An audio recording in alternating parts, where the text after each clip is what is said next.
Folks, this is JC one more time. I like to think of myself as a writer. I write poems and songs, but as a writer you also have to do other things, and so I also have some short stories that I write. I'd like to tell one of those short stories now. If you have any little kids around, they'd like to come and listen. Children love to listen to storytellers, and that's what I'm going to try to be, and I'll see how it works out with the storytelling. I got on my storytelling sweatshirt, a short sleeve, and no hat this time. I put a little hairspray on my hair, but not too much. I didn't want to look beautiful, just presentable. So anyhow, this story here was told to me by, actually it was looked to me by Chico. Chico was a Chihuahua dog that owned my wife and me for almost 19 years. She called him my Chico, and I called him Chico the Wonder Dog after I got to know him. Of course, dogs can't talk, so Chico had a certain way that he could look at me, and he could express himself and relate things to me by certain looks, and I grew to where I could do that back to him, so we kind of looked things at each other. Well, in his later years, as he grew old and started to slow down, he began to reminisce a little bit more, and one day he came to me and he looked at me and said, "There's a story that I'd like you to write down for me." And I told him, okay, I'd be more than happy to do it. I wasn't too busy at the time. I was retired, you know. So anyhow, this is the story that Chico the Wonder Dog relayed to me, and I wrote it down, and so now I'm going to tell it to you. And this story is called Never Underestimate Small Things. And so I'll read it for you now. Sometimes we overlook things because they seem trivial to us. Sometimes we underestimate because of the smallness of a thing. I'll explain. This is a story that was told to my great-great-grandfather. Now this is Chico now speaking. My great-great-grandfather many years ago. It was told as a true story by a man who was a monk and was there and witnessed it for himself. At least he and others there concluded by the evidence that what I am about to tell you is the only way this could have happened. It wasn't carried down through the years much because nobody really cared to hear it except my family and me. It seemed a bit too strange. In the high peaks of the Andes mountain range in South America was a temple. The temple was at 13,000 feet above sea level and was run and maintained by 7 monks, men dedicated to God and his teachings. Also at the temple was a huge St. Bernard dog, a pet of the monks and a fearless animal whose bravery was responsible for saving the lives of at least 3 men who over the years had strayed off the familiar trail while they were hiking and each had become lost. Also, but less noticed at the monastery, was a Mexican Chihuahua named Chico. Chico had been given to the monks 11 years earlier at age 1 as thanks from a family of a man the monks had rescued from the icy mountains. Chico was a purebred, pedigreed, hairless Chihuahua and was a dog of integrity and faithfulness. He knew when he arrived at the monastery that this would be his home from now to forever. He loved the monks and they loved him. The St. Bernard, however, was a different story.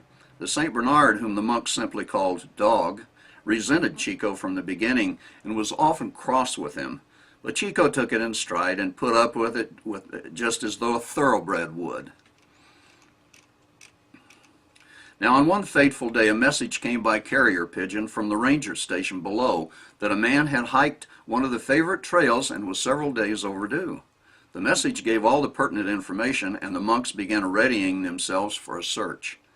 Their gear was assembled and stowed in backpacks, and as they always did, they fitted the St. Bernard with a keg of brandy. I still to this day don't know why the rescue dogs always carry brandy instead of good Irish whiskey or Mexican tequila. When they were all finished packing, they said a silent prayer for the safety of the lost men and for themselves and for their rescue dog, Dog. They put down extra food and water for Chico in case they should be gone for several days. Then they said goodbye to Chico and departed. They traveled their familiar route, places where a man could stray off the trail and become lost.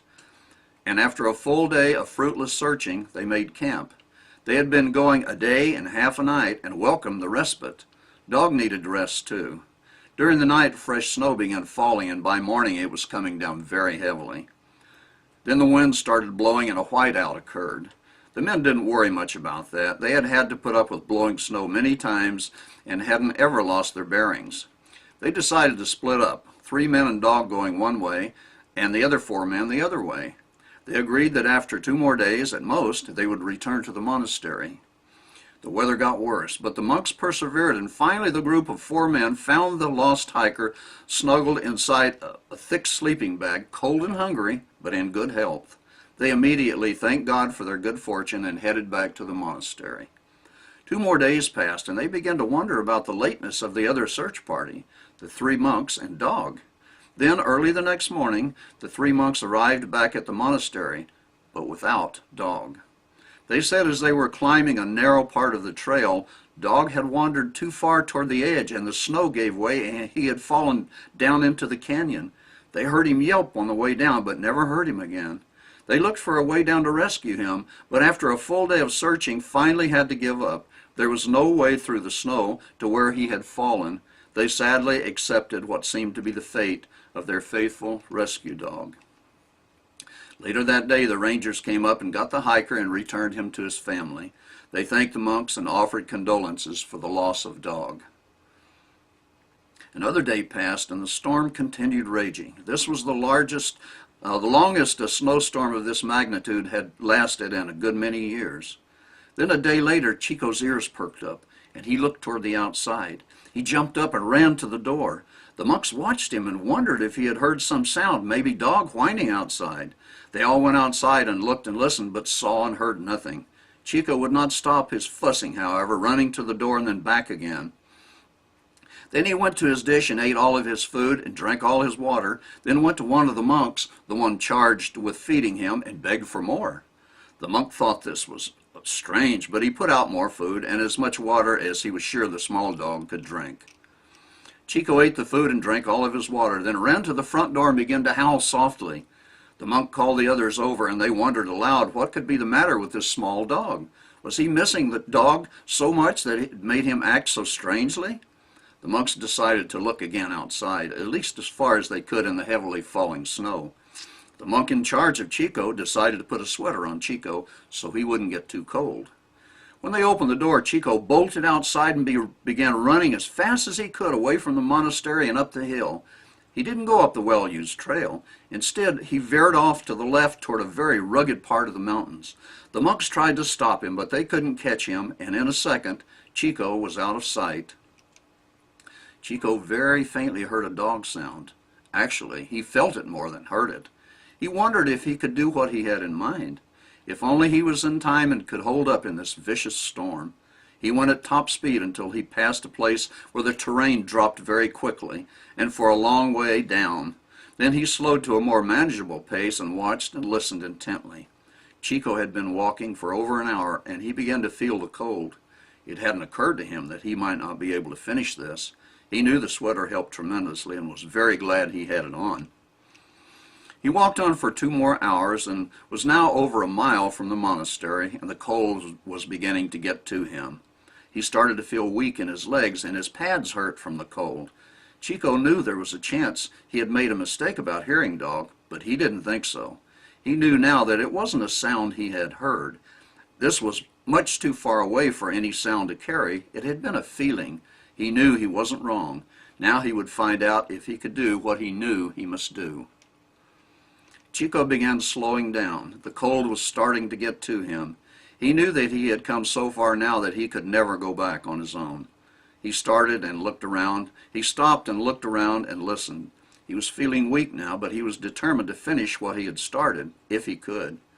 He sat down on the snow just by a tree trunk where the wind wasn't blowing so strongly.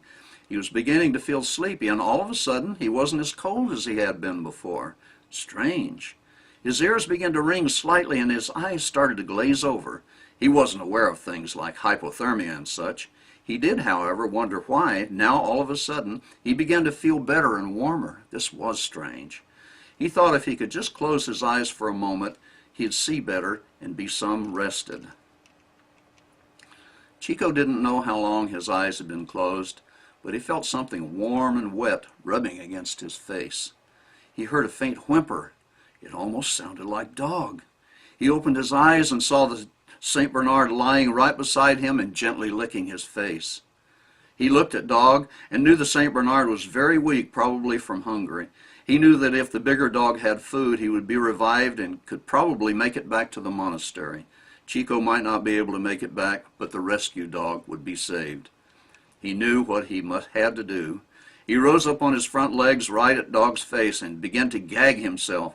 He gagged violently until he regurgitated all the food and water he had in his stomach. Dog immediately began eating the regurgitation. As he ate, strength flooded back into his body. He was warmed, and all of a sudden he knew he could follow the small dog's trail and make it back to the monastery. If it's possible for a dog to do so, he thanked God for Chico. Chico lay limp on the snow, unable to move.